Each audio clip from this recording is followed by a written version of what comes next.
Hello, everybody. Welcome back to new Art of Thomas podcast video show, in where I talk about the articles that I'm publishing on my website, theartofthomas.wordpress.com. Now remember, Thomas with no H.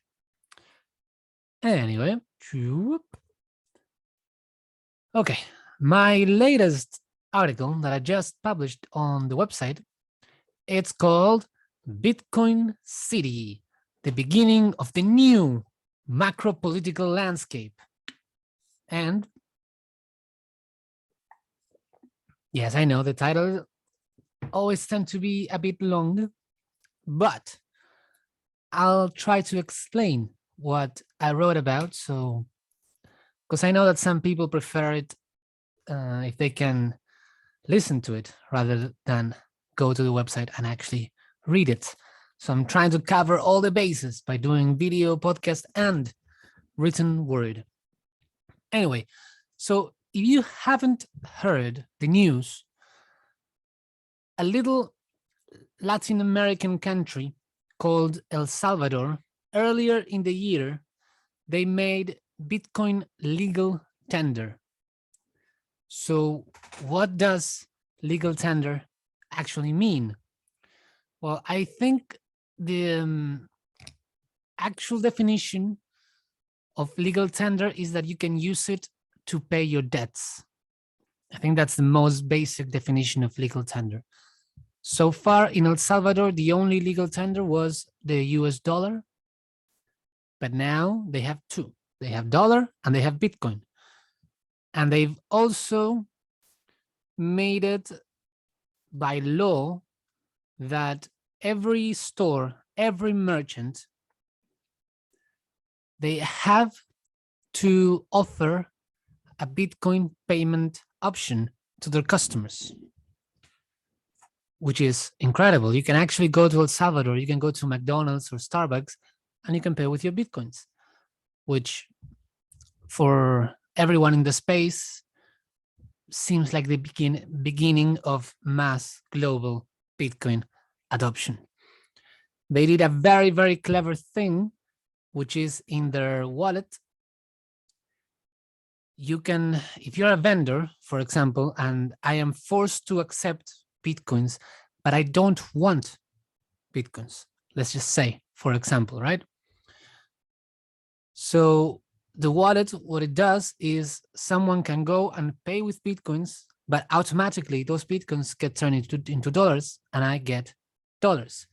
So because of this new technology, for the first time ever, the person who's buying can choose to pay in whatever currency they wish, and the person who's selling can choose to receive in a different currency, and it all happens automatically. I think this is incredible. It's probably the way where things are going, and this is going to help Bitcoin adoption a lot, because it's going to make it so that you can buy with Bitcoins even if you are making transactions with people that don't want to receive Bitcoins. So it's pretty incredible. It's pretty cool. Anyway, a few days ago, there's been more news in regarding of the El Salvador Bitcoin topic. And the new news is that, well, first El Salvador made Bitcoin legal tender. Now they're trying to see how they can get into mining Bitcoins. Now, for those of you who don't know, mining Bitcoin means connecting your computer to the, let's say, to the Bitcoin protocol and running the software in your computer. It takes a lot of power, but if you do that, you're helping to secure the network. And as rewards for using your computer power and your energy into securing the Bitcoin network, you actually get paid in Bitcoins. Now, the problem is that this costs a lot of energy. So it's creating a big movement that pushes miners into looking for the best and cheapest source of energy possible. So El Salvador is looking to build Bitcoin mining facilities near a volcano to use the geothermal energy, which is mind blowing. One of the great things about Bitcoin mining is that because it's pushing people to look for these cheap sources of energy, and the main problem with energy is once you harvest it, you have to transport it, and you lose a lot of energy by transporting it to a different location where you would actually use it. So all the sources of energy in remote locations, they are not profitable to be used because it takes too much energy to actually gather it and bring it back. But with a Bitcoin mining facility, you don't need to transport the energy because you build the facility, like in this case, in the volcano. Well, not in it, but close to the volcano itself, and you use the energy there. You use that energy to earn Bitcoins, and then the Bitcoin, you can transfer it anywhere in the world almost instantly with very little fees.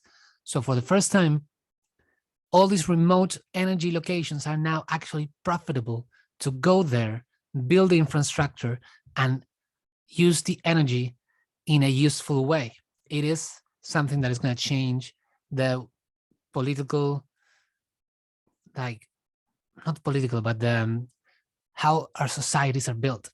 Because here is the incredible thing is that, okay, so now you're building the necessary things to harness the energy of the volcano, and you're building the facility for the Bitcoin miners.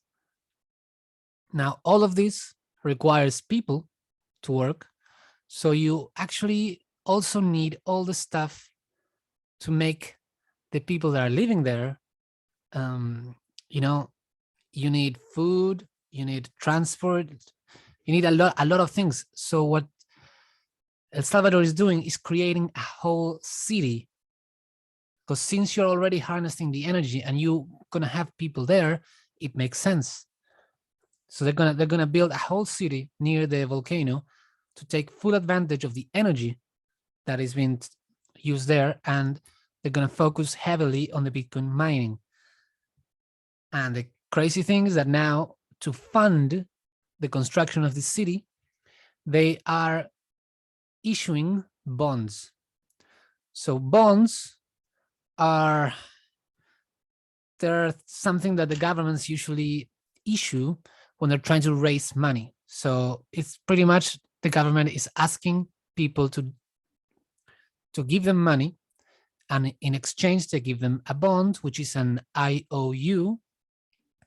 So it's like, give me $100, and in a couple of years I'll give you 110, basically. And with the money that they're gathering from selling these bonds, they're gonna split it in two. Half of it, they're gonna use it to buy Bitcoin on the spot, and they're gonna store it, hoping that in the future it's gonna be worth more. And also they're gonna use it to back the bonds. So there's actually something backing them in case stuff goes wrong. And if the value of the Bitcoins grow a lot in the next few years, they can use it to issue more bonds. And the other half of the money, they're going to use it for this building of the city itself. And now, for the people that are, in order to attract investors, they are giving the option of the people who are buying these bonds and investing in the city to be able to go and live there, where they would effectively pay no taxes. The only taxes apparently that they've announced is going to be a value added tax. That's very common in places like United States. When you go and buy something and the price is $1, you have to pay a little bit in tax.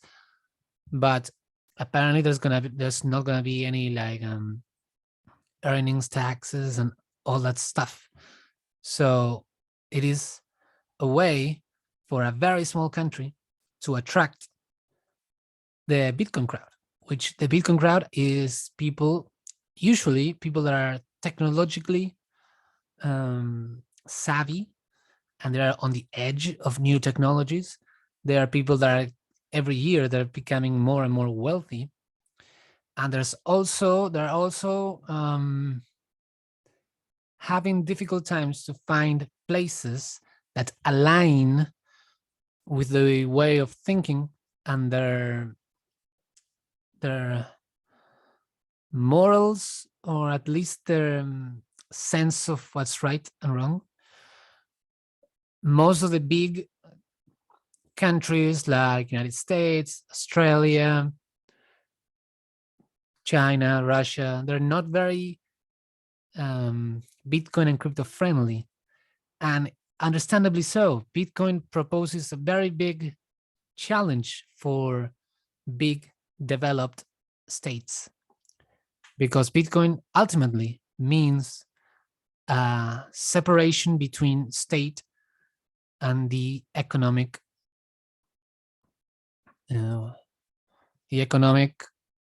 what would you call it, structure, let's just say.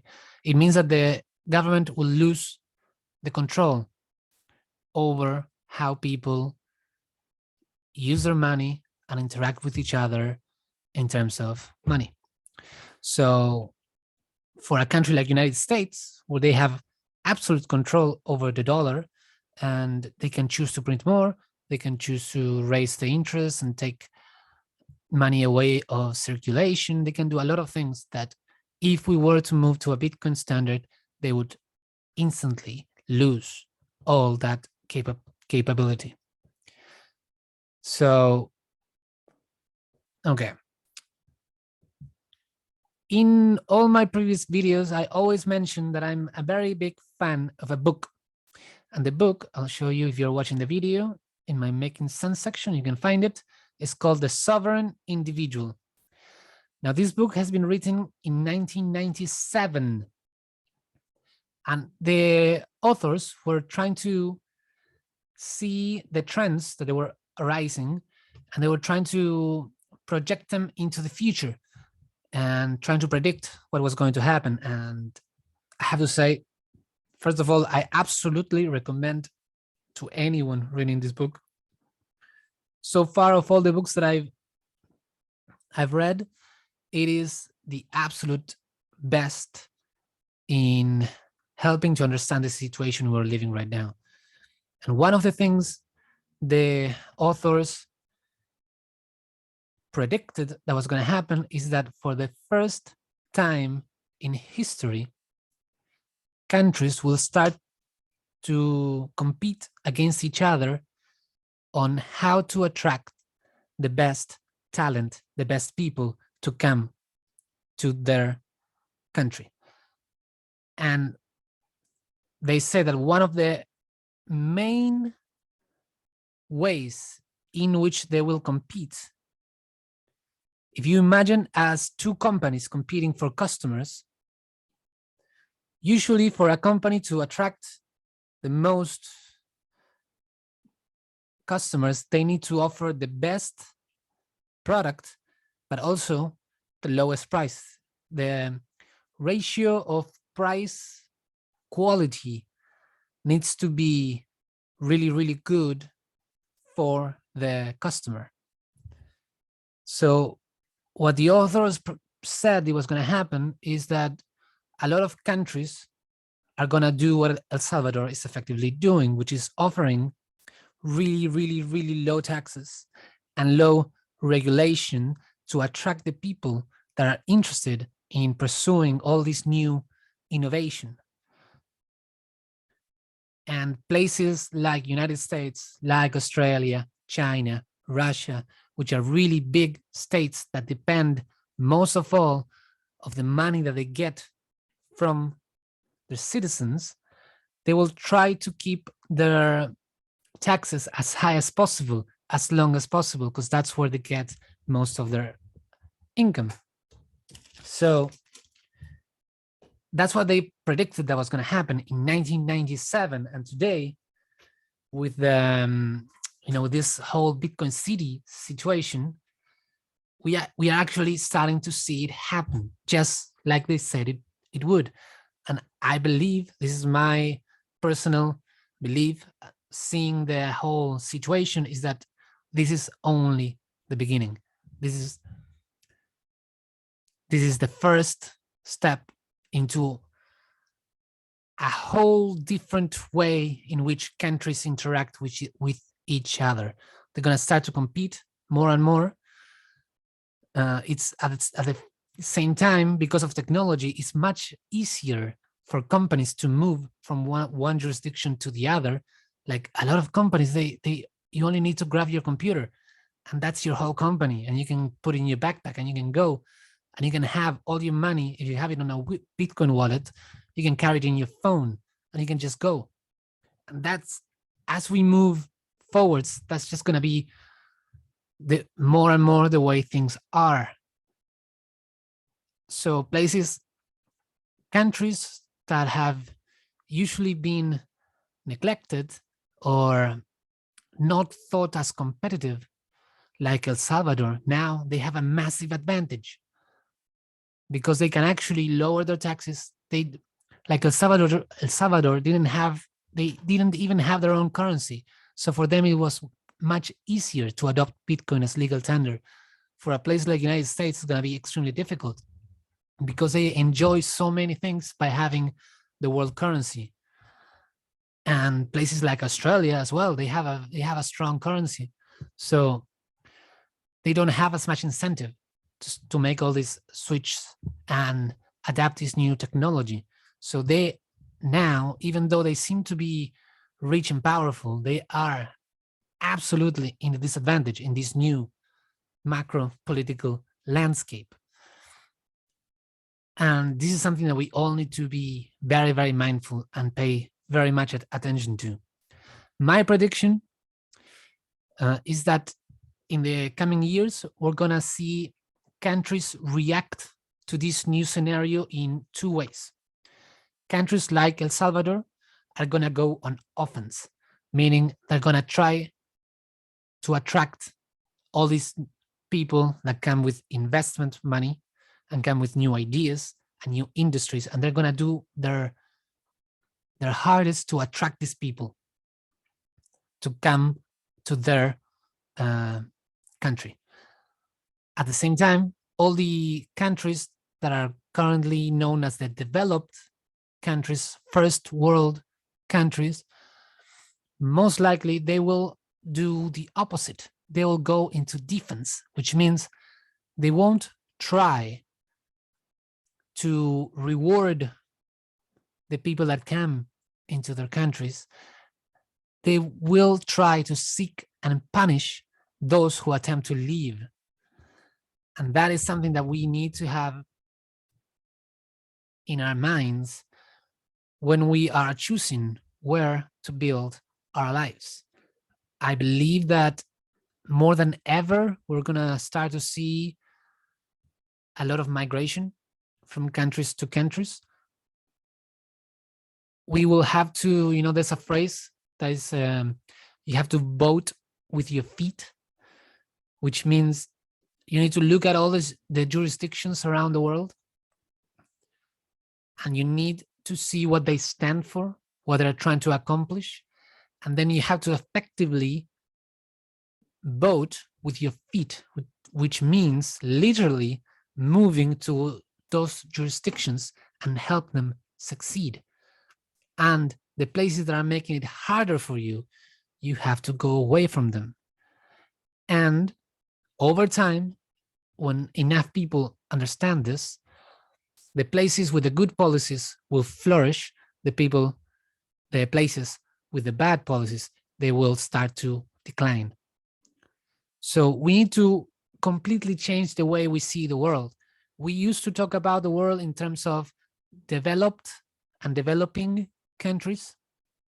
I think that is not the way to do it anymore. If you continue to see the world in that frame of reference, it's going to be more difficult for you to make the right choices. And I will say why, and I'll give you examples.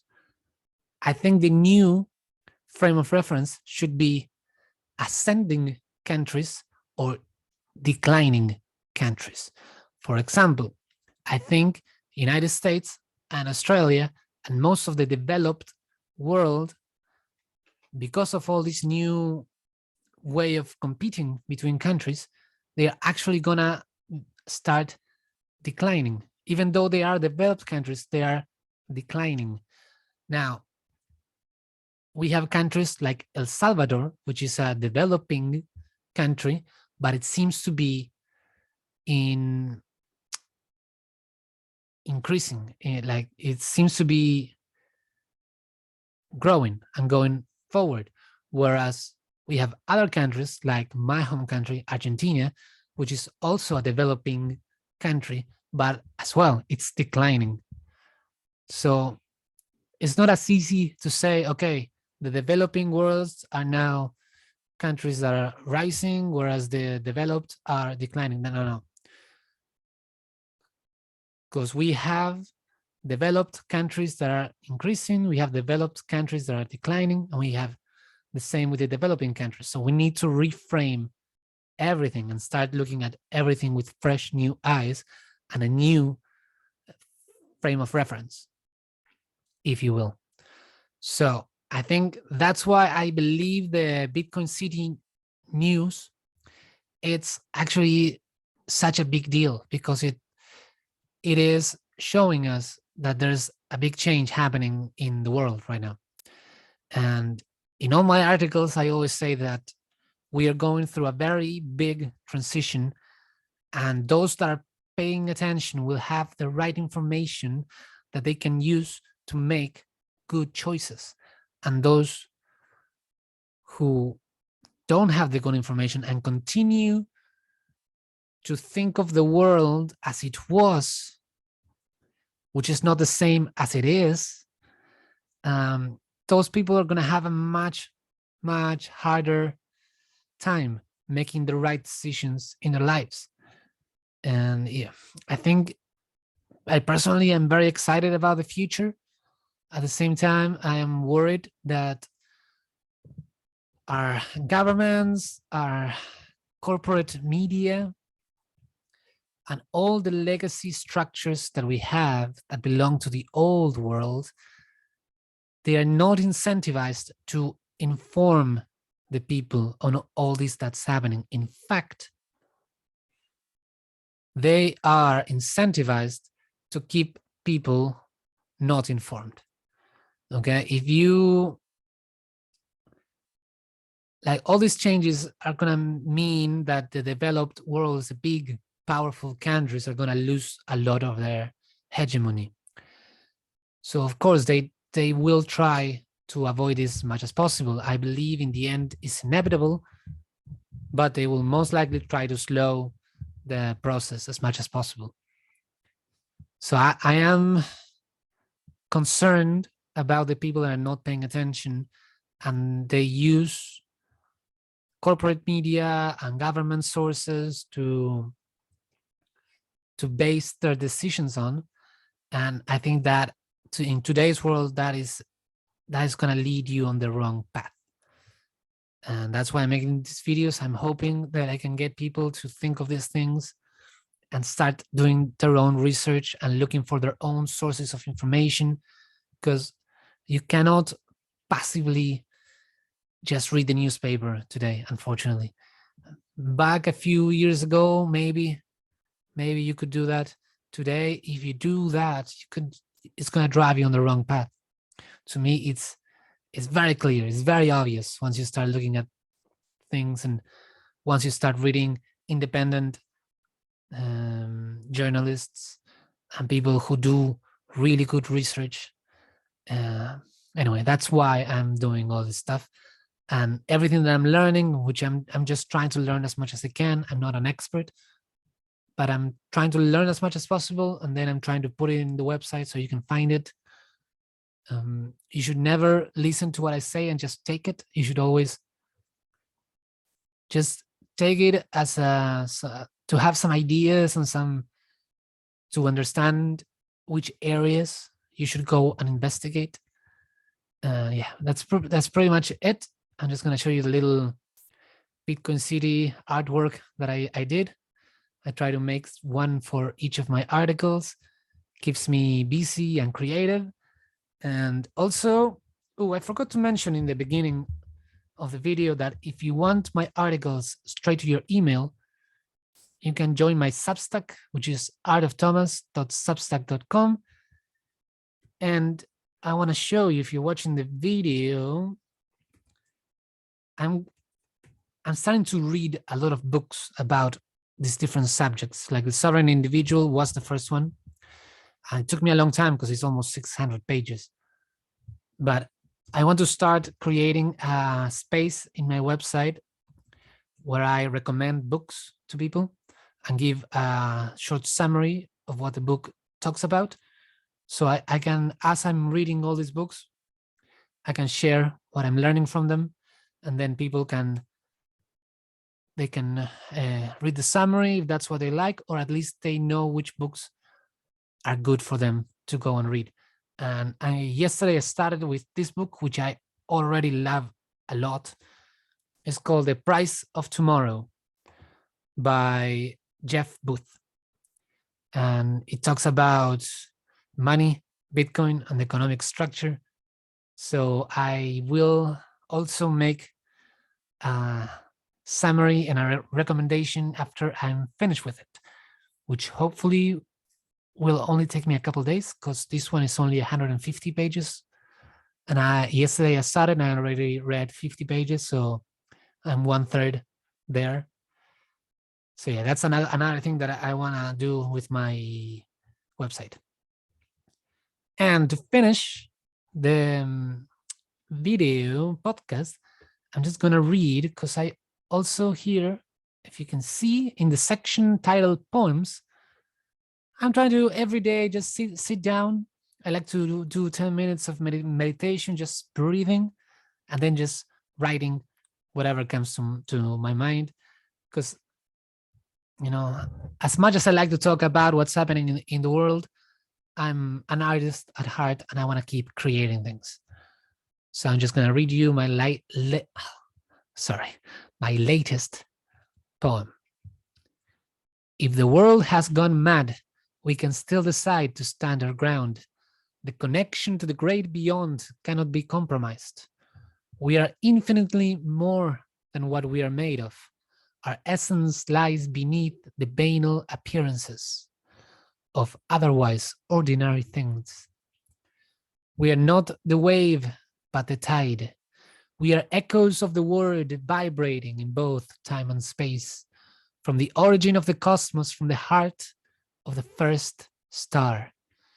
No matter how hard things get, we must never let anyone make us forget the truth of who we are inside.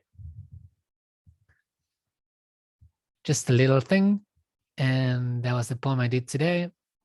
And to finish, I will just restate my favorite Orwell quote. In time of universal deceit, telling the truth is a revolutionary act. With that said, I hope this was useful for you, and I'll see you on the next one, hopefully. Have an amazing, amazing day.